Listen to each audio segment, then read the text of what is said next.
For the ELISAs, a very useful confirmation method has been proposed. And this method for positive samples, they are confirmed by testing them again using an excess of heparin, which must inhibit binding of heparin-dependent antibodies in the positive in the positive hit cases. Some laboratories do systematically all testing by assaying the specimen in presence, in the absence of heparin, which is already linked on the plate, or in presence of an excess of heparin for running the confirmation assay in parallel. And the inhibition efficiency can be variable according to the immunoassay used. For some immunoassays it is good, for others it is with a lower efficacy, and it depends how the capture antigen is fixed on the plate. When there is a covalent coupling, then it is difficult to inhibit totally the binding of antibodies, because there is always some heparin and PF4 complexes covalently linked on the plate. With the dynamic assay, it is also the inhibition assay is very efficient, and more than 90% of binding is obtained, and the same with the GTI assay. And of course, for the platelet activation assays, this step is mandatory for confirming the heparin dependence. Now, in few cases, there is no inhibition.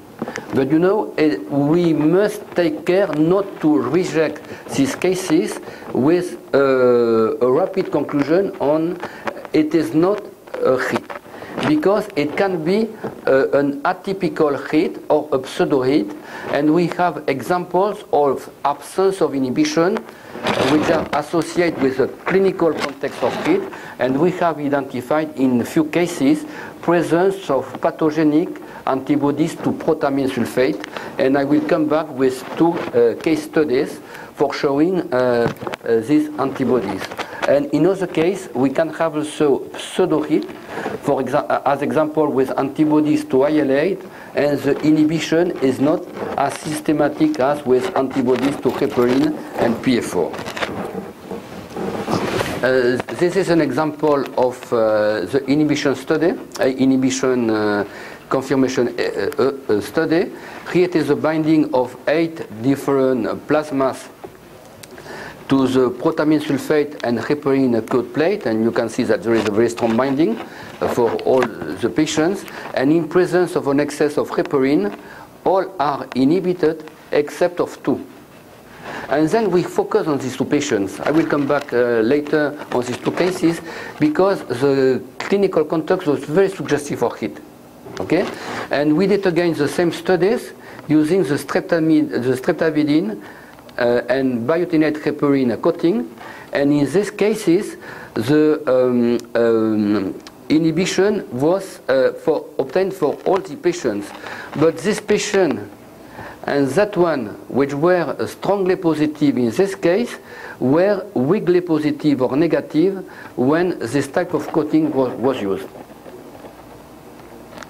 Okay, and later we showed that these patients had antibodies to protamine sulfate.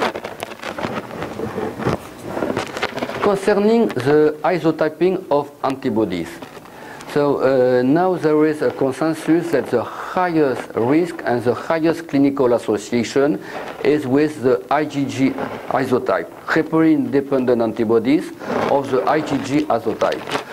But an open question is, should we disregard other isotypes?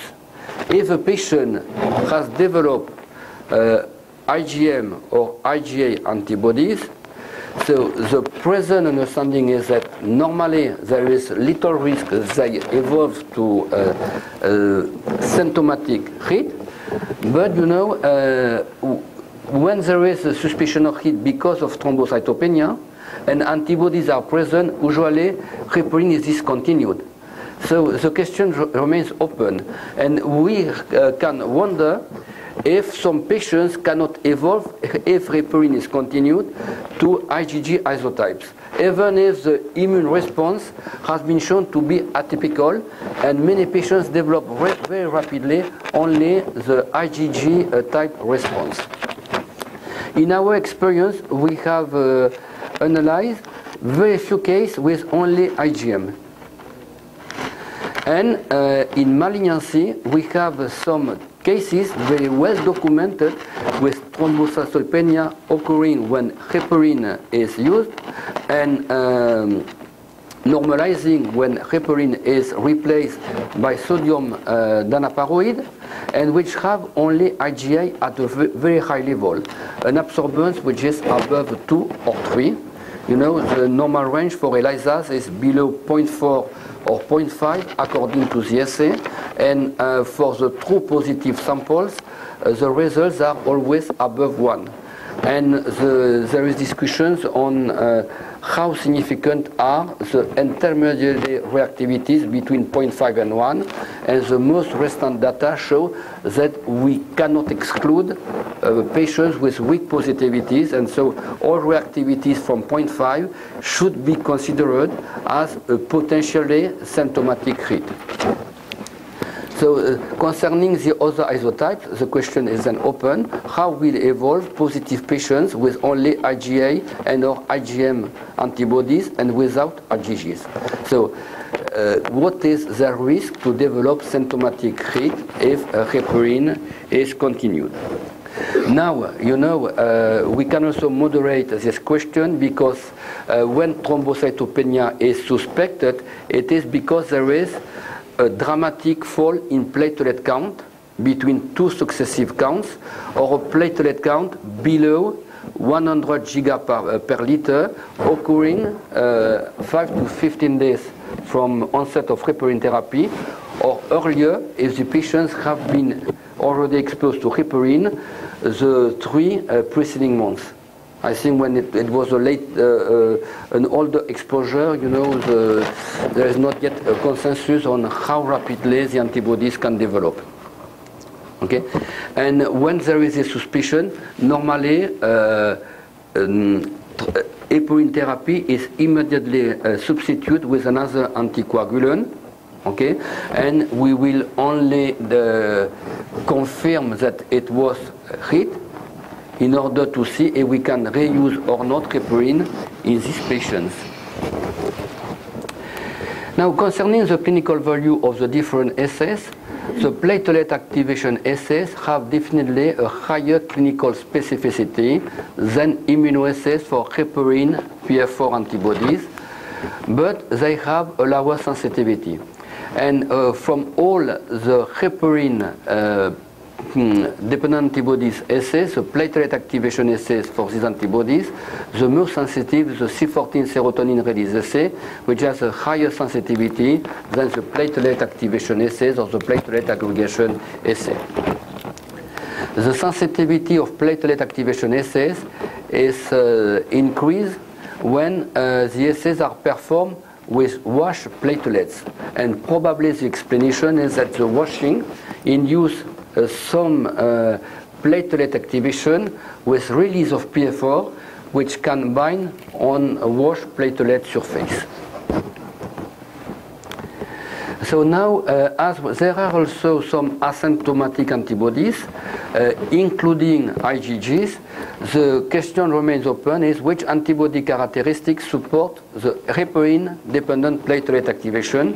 And we have some evidence from the study I presented before the break that the high affinity antibody have a higher capacity to produce platelet activation. In these assays, there is a high incidence of platelet donor selection, and assays should be done with, if possible, well-known platelet donors, or at least 4 different platelet donors, which makes these assays of very difficult use in standard hematology or coagulation laboratories, because it is not always obvious to have 4 different donors for healthy platelets.